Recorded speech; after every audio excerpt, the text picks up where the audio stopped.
సోదరీ సోదరులారా, ఈరోజు మన పాఠం హెబ్రీ పత్రిక 13వ అధ్యాయం 1 నుండి 6వ వచనం వరకు. సావధానంగా వినండి. అనుదిన జీవితంలో మన విశ్వాసాన్ని మనం చూపగలగాలి. సహోదర ప్రేమ నిలువరంగా ఉండనీయండి. ఆతిథ్యము ఇవ్వడం మరువకండి. దానివలన కొందరు తామెరుగకుండానే దేవదూతలకు ఆతిథ్యమిచ్చిన వారయ్యారు. ఇతరులతో మనకున్న సంబంధాలలో మన విశ్వాసము కనిపించాలి. సహోదరీ సహోదరుల పట్ల ప్రేమను వ్యక్తం చేస్తుంది మన విశ్వాసం. అతిథి అభ్యాగతులకు మీరిచ్చే ఆతిథ్యం మీ విశ్వాస ప్రకటనే. మీ ఇంటికి అతిథిగా వచ్చింది ఎవరో నీకేం తెలుసు? ఒకవేళ ఆ వచ్చింది దేవదూతేమో. ఆదికాండం 18వ అధ్యాయంలో 3 దేవదూతలు అబ్రాహాము ఇంటికి అతిథులుగా వచ్చారు. అలాగే 19వ అధ్యాయంలో 2 దూతలు అతిథులుగా వచ్చారు. మీరు వారితో కూడా బంధింపబడినట్లు బంధకములో ఉన్న వారిని జ్ఞాపకం చేసుకోండి. మీరు శరీరముతో ఉన్నారు గనుక కష్టాలు అనుభవిస్తున్న వారిని జ్ఞాపకం చేసుకోండి. యేసుక్రీస్తు నామమున ఎందరో చెరసాల నిర్బంధంలో ఉన్నారు. కష్టనష్టాలు ప్రభువు కోసం అనుభవిస్తున్నారు. మీరు శరీరముతో ఉన్నారు గదా. మనలను ఎవరూ ఏమీ చెయ్యలేరు. శరీరాన్ని మాత్రం బాధపెట్టగలరు. మనలాంటి విశ్వాసులే. వారికి మనం ఆదరణ కలిగించాలి. వారిని ఆదుకోవాలి. వారి కష్టనష్టాలను మనం పంచుకోవాలి. వారి పట్ల సానుభూతి చూపాలి. వారితో మనల్ని మనం సంయుక్తపరచుకోవాలి. వారి కష్టాలు మీవే అనుకోవాలి. వివాహము అన్ని విషయములలో ఘనమైనది, పానుపు నిష్కల్మషమైనదిగా ఉండాలి. వివాహం బంధం, పవిత్ర బంధం, బంధకం కాదు. స్త్రీ పురుష సంబంధాలు వైవాహిక పరిధిలో అతి సన్నిహితమైనవి, అర్థవంతమైనవి. లైంగికంగా వైవాహిక సంబంధం పవిత్రం, పరిశుద్ధం. వివాహం ఘనమైన వ్యవస్థ. అన్ని సంబంధాలలో వైవాహిక సమాగమం దేవుని దృష్టిలో ఎంతో గౌరవనీయమైనది. వేశ్యాసంగులకు, వ్యభిచారులకు దేవుడు తీర్పు తీరుస్తాడు. వైవాహిక నియమాలను మీరిన వారికి దేవుని తీర్పు తప్పదు. ఇక ధనాన్ని గురించిన హెచ్చరిక. ధన వ్యామోహం చాలా చెడ్డది. ధనాపేక్ష లేనివారై మీకు కలిగిన వాటితో తృప్తి పొంది ఉండండి. డబ్బంటే అంత ఆసక్తి తగదు. ధనాపేక్ష సమస్త కీడులకు మూలం. విశ్వాస జీవితంలో దుర్లాభాపేక్షకు తావులేదు. ధనప్రేమ అదొక బంధకం. అందులో నుండి విడుదల పొందాలి. నీకు దేవుడిచ్చిన దానితో తృప్తి చెంది హాయిగా ఉండు. దేవుడివ్వని దానికోసం ఎందుకింత రంధి? దేవుని సన్నిధే నీకు పెన్నిధి. నిన్ను ఏమాత్రమును విడువను, నిన్ను ఎన్నడూ ఎడబాయను అని ఆయనే చెప్పాడు గదా. కాబట్టి ప్రభువు నాకు సహాయుడు, నేను భయపడను, నరమాత్రుడు నాకేమి చెయ్యగలడు అని మంచి ధైర్యముతో చెప్పగలవారమై ఉన్నాము. దేవునికి స్తోత్రం. విశ్వాస వీరులారా, మీ అనుదిన జీవితం ఎలా ఉంది?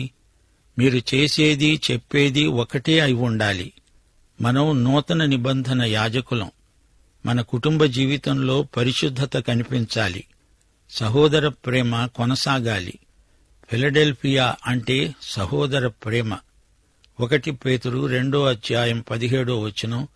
అందరినీ సన్మానించండి, సహోదరులను ప్రేమించండి, దేవునికి భయపడండి, రాజును సన్మానించండి. మీ సహోదర ప్రేమ ఎట్టి పరిస్థితిలోనూ చల్లారిపోకూడదు. ఆతిథ్యం ప్రేమపూర్వకమైన ఆదరణ, ఆచరణ. కష్టదశలో ఉన్న వారిని పరామర్శించండి. కొనసాగే సహోదర ప్రేమ మీ మధ్య ప్రవర్తిల్లాలి. దేవుని దూతలు అతిథుల రూపంలో మన ఇంటికి రావచ్చు. ఆతిథ్యం గొప్ప పరిచర్య. మత్తయి సువార్త 25వ అధ్యాయం 40వ వచనం. మిక్కిలి అల్పులైన ఈ నా సహోదరులలో ఒకనికి మీరు చేశారు గనుక నాకు చేశారని నిశ్చయముగా మీతో చెబుతున్నాను అన్నాడు మన ప్రభువు. హీబ్రూ విశ్వాసులారా, మీరు నిందలు, బాధలు అనుభవించడము చేత ఎంతో ఆరడి చెందారు. వాటిని అనుభవించిన వారితో పాలివారయ్యారు. మీ ఆస్తులను కోల్పోయారు. మీరంతా ఒకే శరీరమందలి అవయవాలు. ఒక అవయవము శ్రమపడితే అవయవములన్నీ దానితో కూడా శ్రమపడతాయి గదా. మీరు ఇంకా శరీరంతో ఉన్నారు. ఈ శ్రమలు మీకూ రావచ్చు. మీ ప్రవర్తనలో పరిశుద్ధత ఎంతో ముఖ్యమైనది. అందరి పట్ల పరిశుద్ధ సంబంధాలు కలిగి ఉండాలి. అవి లేకుండా దేవుణ్ణి చూడలేము. ధనాపేక్ష అపవిత్ర లక్షణం. ధనాపేక్ష ఉంటే అతడే లోభి అవుతాడు. ధనాపేక్ష గలవారు దేవుని రాజ్యమునకు వారసులు కానేరరు. లోభత్వము అనే మాటే ఎత్తకూడదు. లోభికి దేవుని రాజ్యానికి హక్కు లేదు. విగ్రహారాధనతో సమానమైన ధనాపేక్ష మీలో ఉండకుండా దాన్ని చంపివేయండి. వివాహమును పవిత్రమైనదిగా ఎంచాలి. వివాహపు పాన్పు పవిత్రమైనదై ఉండాలి. భార్యాభర్తల మధ్య వైవాహిక నిబంధన ఎంతో పవిత్రమైనది. అందలి పవిత్రతను కాపాడుకోవాలి. కీర్తన 118:6 ఇక్కడ ఉటంకించబడింది. యెహోవా నా పక్షమున ఉన్నాడు, నేను భయపడను. నరులు నాకేమి చేయగలరు? సోదరీ సోదరులారా, మన కుటుంబ జీవితంలో మనకు ఇతరులకు ఉన్న సంబంధాలలో మన విశ్వాసం ఎలా వ్యక్తమవుతుందో చూచారా? హెబ్రీ పత్రిక 11వ అధ్యాయం విశ్వాసపు అధ్యాయం, 12వ అధ్యాయం నిరీక్షణ అధ్యాయం, 13వ అధ్యాయం ప్రేమ అధ్యాయం, 10వ అధ్యాయం క్రైస్తవుల అవకాశాలు ఆధిక్యం, 11వ అధ్యాయం క్రైస్తవుల శక్తి, 12వ అధ్యాయం క్రైస్తవ అభివృద్ధి, 13వ అధ్యాయం క్రైస్తవ ఆచరణ. సహోదర ప్రేమను గురించి పౌలు రాస్తున్నాడు. యూదులు అన్యులు కలిసి యేసు శరీరమవుతున్నారు. అందరూ విశ్వాసులైన సోదరులు. ప్రేమచేత ఒకరికొకరు అతకబడి ఉన్నారు. సోదరుల వలె ప్రేమించమని కాదు, సోదరులము గనుక ప్రేమించుకోవాలి. ఇది ఆజ్ఞ. నీవు దేవుని బిడ్డవా? అయితే నా సోదరుడవే. యేసు ప్రభు యొక్క రక్త సంబంధమిది. నేను నీవు దేవుణ్ణి ప్రేమిస్తాము, సోదరీ సోదరులను ప్రేమిస్తాము. అందరము దేవుణ్ణి ప్రేమిస్తాము. దేవుని యందు విశ్వాసము, ప్రేమ మనకుండాలి. సహోదరీ సహోదరుల మధ్య ప్రేమ నిలకడగా నిలవరంగా ఉండాలి. ఇది కొనసాగే ప్రేమ. దేవదూతలే అతిథులుగా రావాల్సిన అవసరం లేదు. క్రైస్తవ అతిథులు దేవుడు పంపిన వారైతే దేవుని దూతలే. యేసు ప్రభు ప్రకటన గ్రంథంలో 7 సంఘాలకు ఉత్తరాలు రాశాడు. ప్రతి సంఘాన్ని ఒక దూతగా భావించి రాశాడు. ఫలాని సంఘ దూతకు అంటూ ఉత్తరంలో సంబోధించాడు. సంఘమే దేవుని దూత. దేవుని సేవకులు మీకు అతిథులు. వారు దేవుని దూతలు. దేవుడు పంపగా వచ్చిన వారని మనం గ్రహించాలి. మనకు ఆతిథ్య పరిచర్యలో ఉజ్జీవం రావాలి. అక్రమము విస్తరించటం వల్ల అనేకుల ప్రేమలు చల్లారిపోతున్నాయి. లూదియలాగా దైవ సేవకులకు ఇంటి తలుపులు తెరిచి ఉంచాలి. పౌలు తానే ఒక ఖైదీ. చెరసాల నిర్బంధంలో ఉండటమంటే ఏమిటో పౌలుకు బాగా తెలుసు. అక్కరలో ఉన్న వారికి సాయపడండి, వారికి మీ క్రైస్తవ ప్రేమను చూపండి అంటూ పౌలు విశ్వాసులకు హితవు చెప్పాడు. తోటివారి కష్టాలు తనవే అనుకునే విశ్వాసులు ఈ రోజున మనకు అవసరం. రోగశయ్యపై బాధపడుతూ ఒంటరిగా మూలుగుతున్న శ్రమబాధితులను ఆదరించండి. యేసు శరీరంలో ప్రతి అవయవమూ ముఖ్యమైనదే. మనము ఆయన శరీరమందు ఒకరికి ఒకరము అవయవములమై ఉన్నాము. పౌలు వివాహాన్ని గురించి మాట్లాడుతున్నాడు. వివాహము అన్నిటిలో ఘనమైనది. అన్ని సంఘటనల్లోకి వివాహము ఘనమైనది. కొందరు తప్పుడు సిద్ధాంతాలు బోధిస్తున్నారు. వివాహము నిషిద్ధం అంటున్నారు. అదొక సన్యాసి ఉద్యమ ప్రచారం. ప్రార్థనపూర్వకంగా తిరిగి జన్మించిన బిడ్డలు క్రీస్తునందు పెళ్లాడవచ్చు, హాయిగా బ్రతకవచ్చు. అందులో తప్పేమీ లేదు. మానవుల మేలు కొరకే జ్ఞాని అయిన దేవుడు స్త్రీ పురుషులను వివాహమందు జతపరుస్తున్నాడు. వివాహానికి బయట స్త్రీ పురుషుల కలయిక పాపం. సరైన వివాహం, సరైన కుటుంబం, సరైన సంఘం, ఇది క్రమం.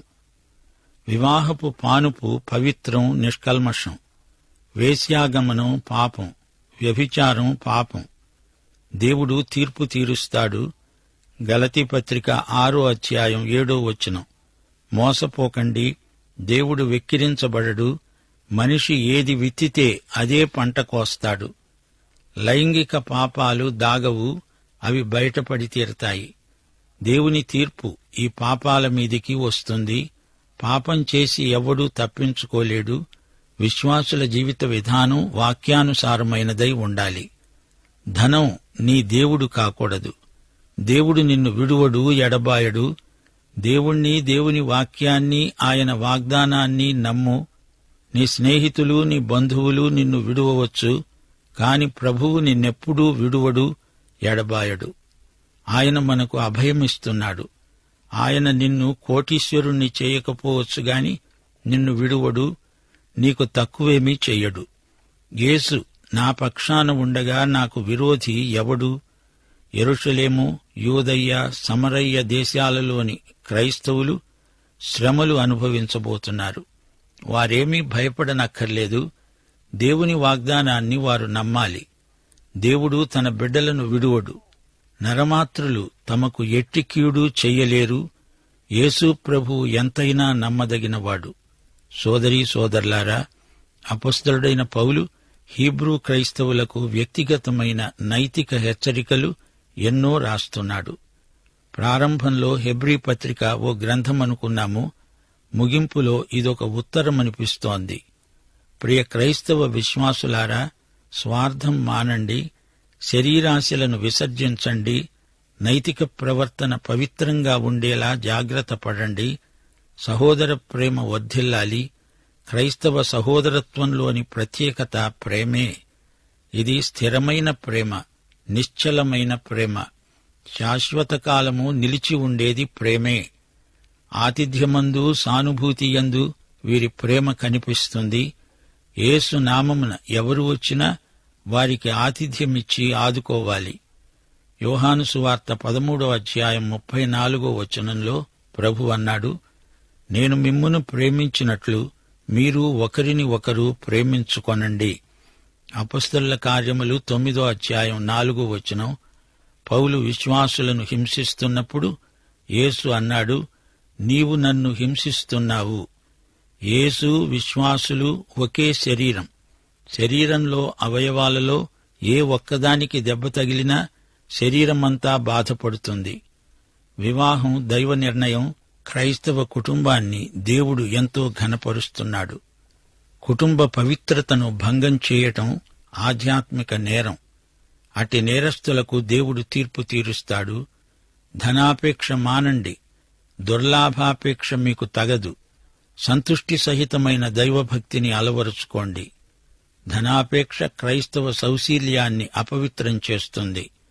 యాకోబు, యెహోషువ, సొలొమోను అందరూ ఇదే పాఠం నేర్చుకున్నారు.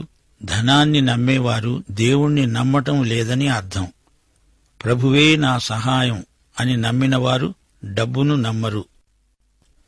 ధనం కాదు, దేవుడే మనకు ఆశ్రయం.